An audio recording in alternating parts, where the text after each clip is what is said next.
पाकिस्तान दुनिया के उन देशों में शामिल है जहां महिलाओं के खिलाफ सबसे ज्यादा हिंसा के मामले दर्ज किए जाते हैं। इसी का एक उदाहरण साल 2021 में भी देखने को मिला था। तब एक बड़े डिप्लोमेट की 27 साल की बेटी के साथ हुई बर्बरता की खबरों ने सबको हिलाकर रख दिया था। और ये बर्बरता किसी और ने नहीं बल्कि पाकिस्तान के सबसे अमीर व्यक्ति में शुमार किए जाने वाले एक बिजनेसमैन के बेटे ने की थी। दुनिया भर में इस केस की चर्चा हुई थी। हम बात कर रहे हैं नूर मुकादम केस की। तो आखिर नूर मुकादम केस के साथ क्या हुआ था? इस अपराध को अंजाम देने वाला बिगड़ैल अमीरजादा कौन था और आगे इस केस में क्या कुछ हुआ? चलिए जानते हैं सब कुछ डिटेल से इस वीडियो में। नूर मुकादम के साथ हुई हैवानियत की पूरी दास्तान सुनकर आप भी शॉक्ड रह जाएंगे। तो वीडियो में अंत तक जरूर बने रहें। जैसा कि हमने बताया, ये कहानी पाकिस्तान में रहने वाली एक 27 साल की लड़की नूर मुकादम की है।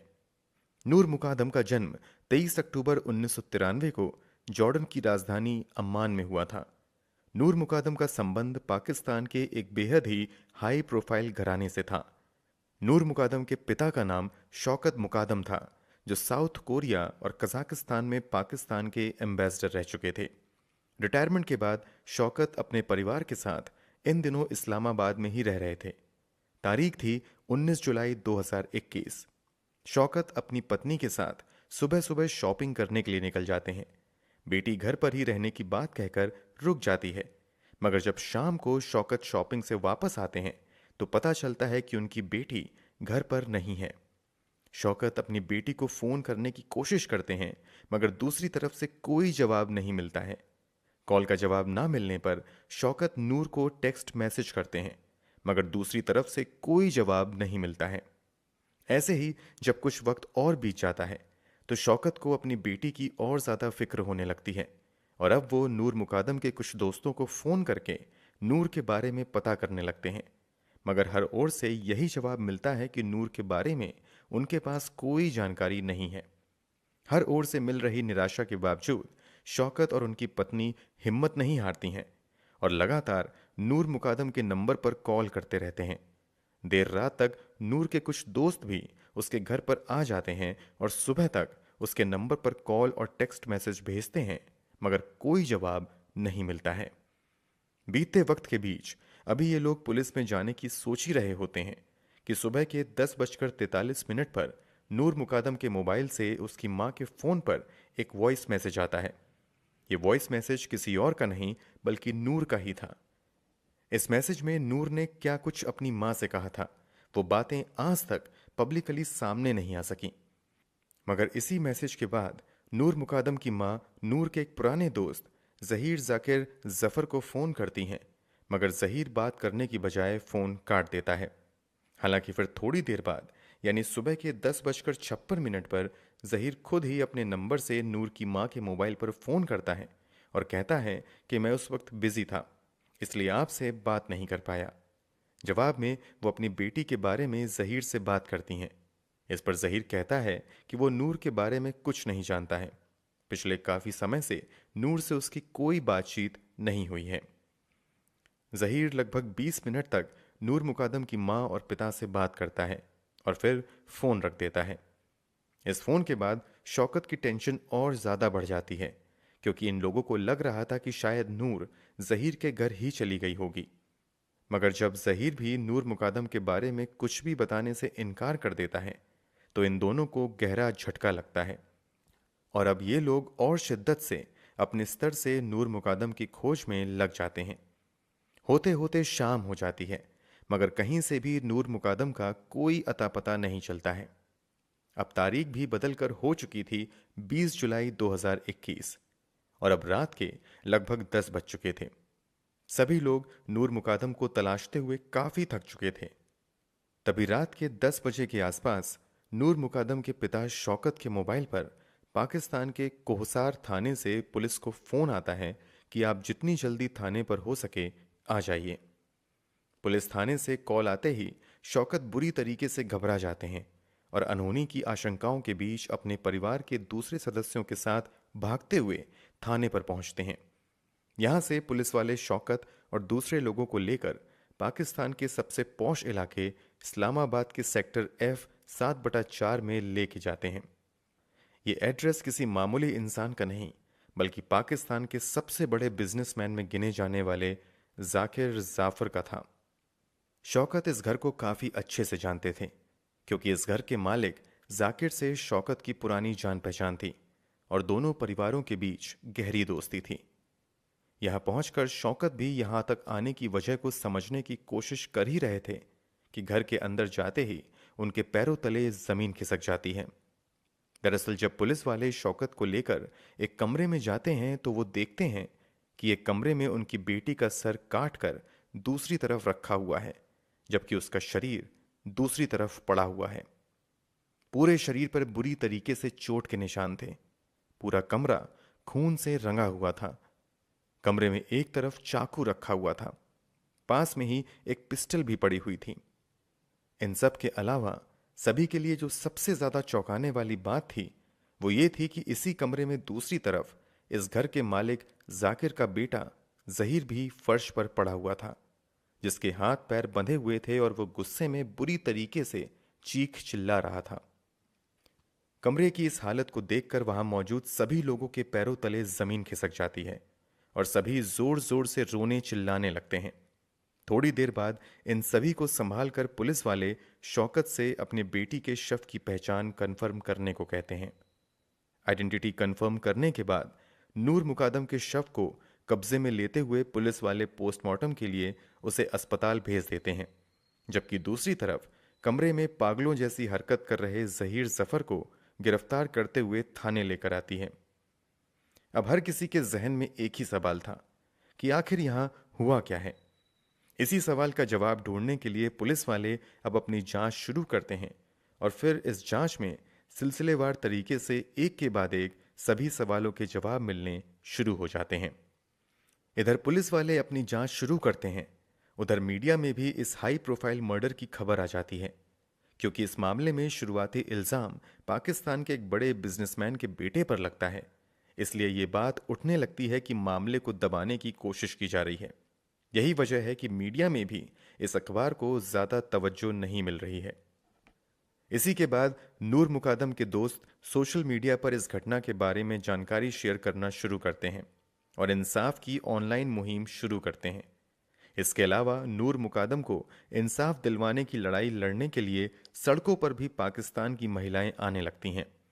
धीरे धीरे ये खबर काफी तेजी से पूरे पाकिस्तान में फैल जाती है और फिर पाकिस्तान के तत्कालीन प्रधानमंत्री इमरान खान भी इस खबर पर ध्यान देने लगते हैं और पुलिस अधिकारियों को पूरी ईमानदारी के साथ मामले की जांच करने और सच्चाई की तह तक जाने का आदेश देते हैं। इसी के बाद जांच और तेज होती है और फिर रोज रोज नए खुलासे होने लगते हैं। कुछ दिनों की जांच के बाद पुलिस वाले पूरे मामले से पर्दा उठाते हैं। मामला कुछ यूं था कि जहीर पाकिस्तान के एक बड़े बिजनेसमैन का बेटा था, जबकि नूर मुकादिम भी एक बड़े डिप्लोमेट की बेटी थी। जहीर के पास अमेरिका की नागरिकता होने के साथ साथ पाकिस्तान की भी नागरिकता थी। दोनों परिवार अक्सर विदेश में ही रहते थे। न्यूयॉर्क में रहते हुए नूर मुकादम और जहीर की मुलाकात होती है और दोनों देखते ही देखते अच्छे दोस्त बन जाते हैं। वक्त के साथ इन दोनों की दोस्ती इतनी गहरी हो जाती है कि साथ जीने मरने की कस्में खाने लगते हैं। परिवार वालों को भी इन दोनों की दोस्ती से कोई एतराज नहीं होता है, क्योंकि दोनों ऊंची हैसियत वाले परिवार के थे और पहले से भी इन दोनों परिवारों में दोस्ती थी। इसलिए परिवार वाले भी इस दोस्ती को रिश्तेदारी में बदलने का ख्वाब देखने लगते हैं। मगर उनका ये ख्वाब बीतते वक्त के साथ टूट जाता है, क्योंकि जहीर बेहद ही आक्रामक स्वभाव का व्यक्ति था। इसके अलावा वो लगातार नशे किया करता था। एक समय तो इसकी स्थिति इतनी ज्यादा खराब हो गई थी कि इंग्लैंड में रहते हुए इसे नशा मुक्ति केंद्र में भर्ती करने की नौबत आ जाती है। इतना ही नहीं, जहीर पर छेड़खानी और रेप जैसे संगीन अपराध करने के आरोप भी लगते हैं। हालांकि ये अपने पिता की पहुंच का इस्तेमाल करते हुए किसी तरह से बच निकलता है। बीते वक्त के साथ रिश्ते सुधरने की बजाय और ज्यादा बिगड़ जाते हैं। जहीर का पागलपन भी बढ़ जाता है।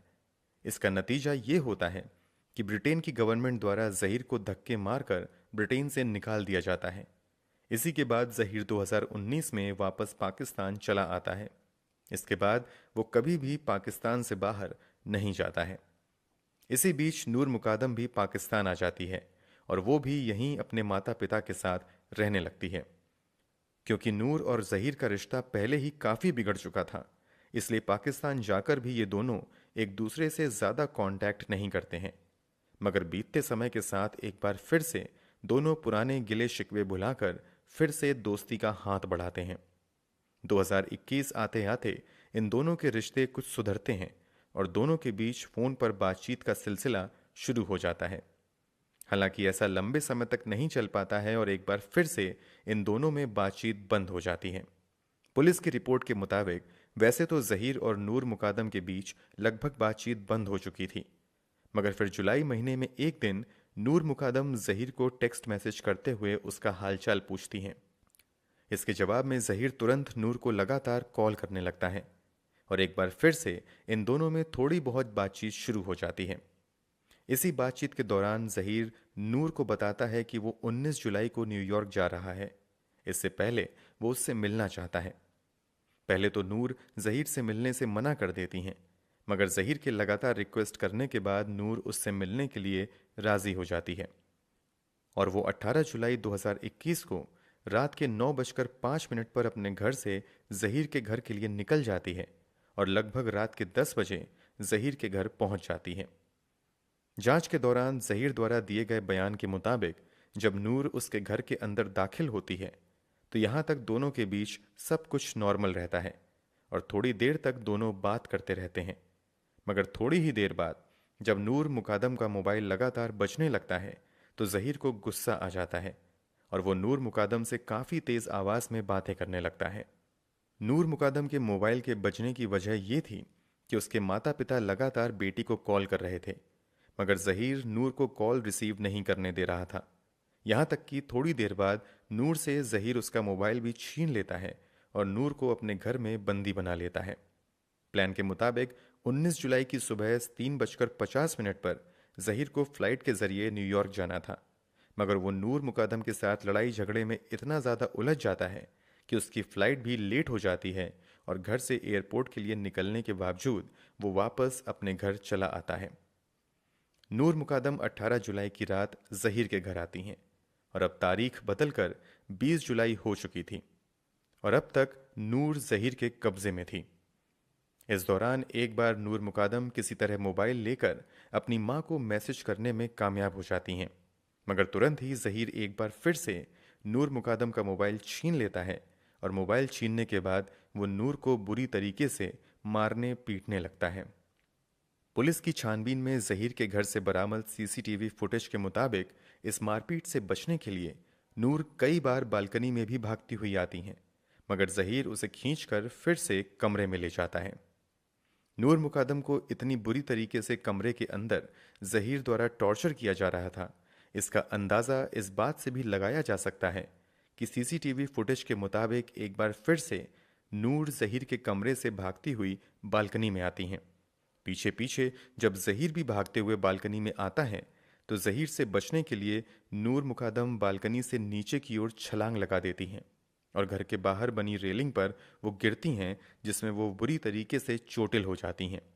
इसके बावजूद वो दर्द से लड़ते हुए मेन गेट की तरफ भागती हैं, मगर मेन गेट पर जहीर के घर के 2 नौकर मौजूद होते हैं जो नूर मुकादम को घर से बाहर नहीं भागने देते हैं। इसके बाद फिर जहीर नीचे आता है और नूर मुकादम को खींचते हुए अपने घर के अंदर ले जाता है और फिर से नूर के साथ बर्बरता शुरू कर देता है। घर में जब जहीर नूर को टॉर्चर कर रहा होता है और उसके साथ मारपीट कर रहा होता है, तब घर के सिक्योरिटी गार्ड इसी बीच जहीर के माता पिता को भी फोन करके इस बात की जानकारी देते हैं। जहीर के माता पिता उस समय त्योहार मनाने के लिए कराची गए हुए थे।